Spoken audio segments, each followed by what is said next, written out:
حضرت عمر رضی اللہ تعالی عنہ کا زمانہ ہے جب یروشلم فتح ہوا۔ حضرت ابو عبیدہ بن جراح رضی اللہ تعالی عنہ حضرت عمر کو دعوت دیتے ہیں کہ آپ مدینے سے چلیں اور یروشلم میں پہنچیں۔ حضرت عمر مدینے سے چلتے ہیں، کتنا بڑا قافلہ لے کر کے، کتنا پروٹوکول ہے۔ حضرت عمر اکیلے اور ساتھ ایک غلام اور اونٹ بھی ایک، باری باری سوار ہوتے ہیں، کبھی غلام سوار ہوتا ہے، کبھی عمر سوار ہوتے ہیں۔ حکمران تو وہ تھے لوگوں کی دہلیز پہ امن دینے والے، لوگوں کی چوکھٹ پہ جو ہیں وہ نور بانٹنے والے۔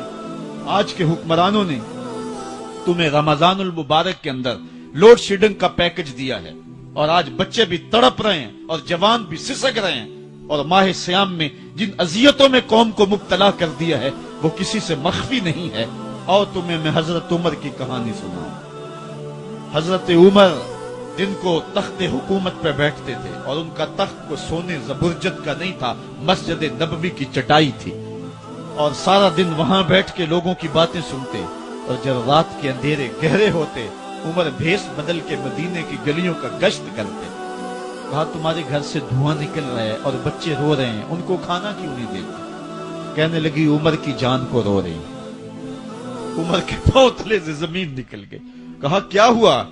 کہا 3 دن سے ہمارے ہاں کھانے کے لیے کچھ نہیں ہے، روزانہ بچے روتے ہیں، اور میں ہنڈیا کے اندر پتھر ڈال کر کے نیچے سے آگ ڈالتی رہتی ہوں کہ بچے انتظار کر کر کے سو جائیں گے، کم بخت سو بھی نہیں رہے، اور وہ پتھر پکیں گے بھی کیا، اور میں عمر کی جان کو رو رہی ہوں۔ حضرت عمر کا کلیجہ دہلنے لگا، فوراً پلٹے واپس بیت المال میں آئے، گھی کا ایک کنستر لیا، آٹے کی بوری لی، مرچ مسالہ جات بہت کچھ اٹھایا، اپنے کندھے پہ رکھا، بوری اپنی کمر پہ لا دی۔ عمر بیت المال سے نکلے تو آپ کے خادم اسلم نے دیکھ لیا، آگے بڑھا، کہا میرے آقا میں اٹھاتا ہوں۔ عمر کی آنکھوں میں آنسو ہے۔ کہا اسلم قیامت کے دن میرا بوجھ اٹھا لو گے؟ کہا قیامت کے دن تو اپنا اپنا بوجھ اٹھانا پڑے گا۔ کہا عمر کو آج اپنا ہی اٹھانے دو۔ حضرت عمر وہ گھی کا کنستر اور وہ آٹے کی بوری سر پہ اٹھائے ہیں، اور اس خاتون کے گھر جاتے ہیں اور دستک دیتے ہیں۔ وہ جب دیکھتی ہے اس کی جان میں جان آ جاتی ہے۔ کہا جلدی جلدی آٹا گوندو، اور عمر سبزی کاٹنے لگ جاتے ہیں۔ حضرت عمر رضی اللہ تعالی عنہ سبزی تیار کر دیتے، ادھر آٹا گند جاتا ہے، اور پھر اوپر چولہا رکھا جاتا ہے، چولہے کے اندر آگ رکھی جاتی ہے، وہ کھانا پکانے لگتی ہے، آگ بجھتی ہے۔ تاریخ نے لکھا ہے آگ بجھنے لگتی ہے، عمر جھک کر کے پھونکے مارتا ہے، عمر جھک جھک کے پھونکے مارتا ہے۔ کھانا پک گیا اور بچوں کے سامنے کھانا رکھ دیا، بچے کھا رہے ہیں۔ اب بچے رو رو کے نڈال ہو چکے تھے۔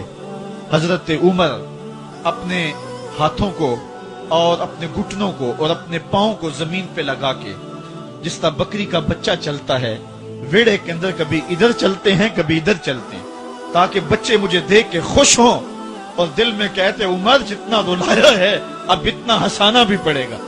تو کبھی عمر امیر المومنین، یہ میں کسی آج کے جو ہے وہ لوگوں کے ووٹوں پہ منتخب ہونے والے حکمران کی کہانی نہیں سنا رہا، میں اس عمر کی کہانی سنا رہا ہوں جو 23 لاکھ مربع میل کا حکمران ہے، آدھی دنیا کا بادشاہ ہے۔ حضرت عمر جو ہے جس طرح بکری کا بچہ چلتا ہے، اس طرح اپنے ہاتھ اور اپنے گھٹنے زمین پہ ٹیک کر کے جو ہے وہ اس طرح چلتے ہیں۔ بچے عمر کو دیکھ کے مسکراتے ہیں۔ جب بچے مسکرانے لگے تو حضرت عمر نے اس خاتون سے کہا بڑھیا عمر کو معاف کر دے۔ اس نے کہا تو اتنی ہمدردی کیوں کرتا ہے؟ کہا عمر بیچارہ بڑا پھنسا ہوا ہے، فکر ہے اس کو یرموک و فسطاط و حلوان کی، جب فتح ہے مصر تو تیاری ہے ایران کی، آتے جاتے وفد سے ملاقات بھی کرتا ہوگا، آتے جاتے وفد سے ملاقات بھی کرتا ہوگا، اور شب کو معلوم حالات بھی کرتا ہوگا، کانٹوں میں الجھی ہوئی بیچارے کی جان ہے، نیند اس کو بھی آتی ہے، آخر وہ انسان ہے، میری بہن عمر کو معاف کر دے۔ اس نے کہا نانا عمر کی بات میرے سامنے نہ کر، قیامت کا دن ہوگا، عمر کا گریبان ہوگا اور میرا ہاتھ ہوگا۔ جب اس نے یہ بات کہی تو عمر برداشت نہ کر سکے، بچوں کی طرح بلک بلک کے رونے لگے۔ کہا وہ بد نصیب عمر تیرے سامنے ہے، آج ہی کہلا جو کہنا ہے، قیامت کے دن مجھے معاف رکھنا۔ اس نے کہا تو عمر ہے؟ کہا بد نصیب عمر تیرے سامنے کھڑا ہوں۔ میرے عمر کہتے ہیں اگر دجلہ کے کنارے ایک بکری کا بچہ بھی پیاسا مر گیا اس کا حساب بھی عمر سے لیا جائے گا۔ اللہ اکبر۔ میں اس حضرت عمر کی کہانی سنانے لگا تھا۔ حضرت عمر نکلے یروشلم میں، ایک اونٹ ہے، ایک غلام ہے، کبھی وہ سوار ہوتا ہے، کبھی آپ باری مقرر کی ہے۔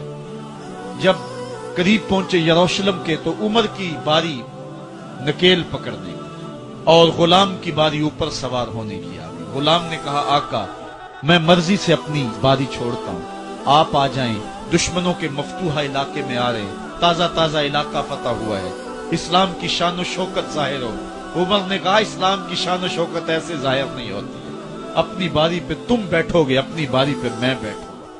لوگ منتظر کھڑے ہیں، دور سے جب دیکھا کہا اس کی ہیبت سے کانپتے تھے ہم، یہ تو کوئی حبشی لگتا ہے، رنگ کالا ہے، ہونٹ موٹے ہیں، اس سے تو زیادہ حسین اس کا غلام ہے جو آگے آگے چل رہا ہے۔ حضرت ابو عبیدہ نے کہا دھوکہ کھا رہے ہو، ہمارا آقا وہ نہیں ہے جو اونٹنی کے اوپر سوار ہے، ہمارا آقا وہ ہے جو لگام تھامے آگے آگے چل رہا ہے۔ حضرت عمر رضی اللہ تعالیٰ عنہ کو آگے بڑھ کے جابیہ کے مقام پہ حضرت ابو عبیدہ بن جراح نے استقبال کیا تو حضرت عمر آگے بڑھے اور انہوں نے آگے بڑھ کر کے حضرت ابو عبیدہ کے دونوں کندھوں پہ ہاتھ رکھا اور سنو حضرت عمر نے کیا کہا، کہا لا الہ الا اللہ انا کنا اذل قوم فاعزنا اللہ بالاسلام۔ کہا کہ لا الہ الا اللہ، اے ابو عبیدہ بن جراح ہم ایک ذلیل قوم تھے اور اللہ نے ہمیں اسلام کی وجہ سے عزت عطا کی ہے، اور میں تمہیں ایک تاریخ ساز بات کہنے لگا ہوں اور وہ یہ ہے کہ جب تک ہم اس عزت والے اسلام کے دامن کو تھامے رہیں گے ہماری عزت قائم رہے گی، اور جب اسلام کے علاوہ کسی اور جگہ سے عزت ڈھونڈیں گے تو رسوا کر کے رکھ دیے جائیں گے۔ یہ ہے وہ خلاصہ جو حضرت عمر نے امتوں کے عروج و زوال کا بیان کیا ہے۔ اس امت کو جو خیرات ملی ہے تخت و تاج کی، وہ پینٹاگون سے نہیں ملی، وہ واشنگٹن سے نہیں ملی، وہ وائٹ ہاؤس سے نہیں ملی، وہ محمد عربی کے جوڑوں کا صدقہ ملی ہے۔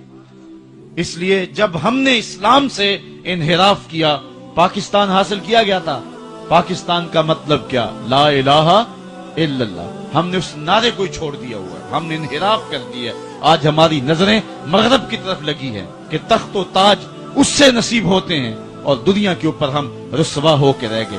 ہماری پستی، ہماری زبوحالی، ہماری ذلت کا سبب یہ ہے کہ جس جگہ سے ہمیں عزت ملی تھی ہم نے وہ مرکز ہی چھوڑ دیا ہے۔ اس مرکز حیات کو، اس مرکز زندگی کو، اس مرکز عزت کو ہم نے چھوڑ دیا ہے اور دنیا کے اوپر ہم رسوا ہو رہے ہیں۔ انہی حضرت عمر کی کہانی ہے۔ وادی تہامہ سے گزر رہے تھے کہ بچوں کی طرح بلک بلک کے رونے لگے۔ کہا عمر جوان آدمی ہو اور بچوں کی طرح بلک کے رو رہے ہو؟ کہا تم نہیں جانتے، مجھے بچپن کی کہانی یاد آ گئی۔ کہا کیا کہانی ہے؟ کہا یہی عرض تہامہ تھی، میرے باپ خطاب نے مجھے 5 اونٹ دیے تھے، کہا انہیں لائن میں کھڑا کرو سیدھا۔ میں آگے والا سیدھا کرتا تھا، پیچھے والا ٹیڑھا ہو جاتا، پیچھے والا سیدھا کرتا، آگے والا ٹیڑھا ہو جاتا۔ میرے باپ خطاب نے مجھے بڑا مارا۔ کہا ایک عرب کے بیٹے ہو کہ تم سے 5 اونٹ لائن میں کھڑے نہیں ہوتے؟ کہا ایک زمانہ عمر پہ وہ تھا کہ اس سے 5 اونٹ لائن میں کھڑے نہیں ہوتے تھے، اور آج شرق سے لے کر غرب تک 23 لاکھ مربع میل کی حکمرانی اور انسان بھی لائن میں کھڑے ہیں۔ یہ محمد عربی کے جوڑوں کا صدقہ نہیں ہے تو اور کیا ہے؟ عمر سے تو 5 اونٹ لائن میں کھڑے نہیں ہوتے تھے۔ تو یہ عزتیں، یہ تخت و تاج، یہ حکومتیں ہمیں حضور کی دہلیز سے ملی۔ جب ہم نے اس دہلیز کو چھوڑ دیا تو دنیا کے اوپر رسوا ہو گئے اور ذلیل کر کے رکھ دیے گئے۔ آفاق کے ہر ہر گوشے میں قرآن سنا کر دم لینا، اب رکنا نہیں، اب تھمنا نہیں، فردوس میں جا کر دم لینا۔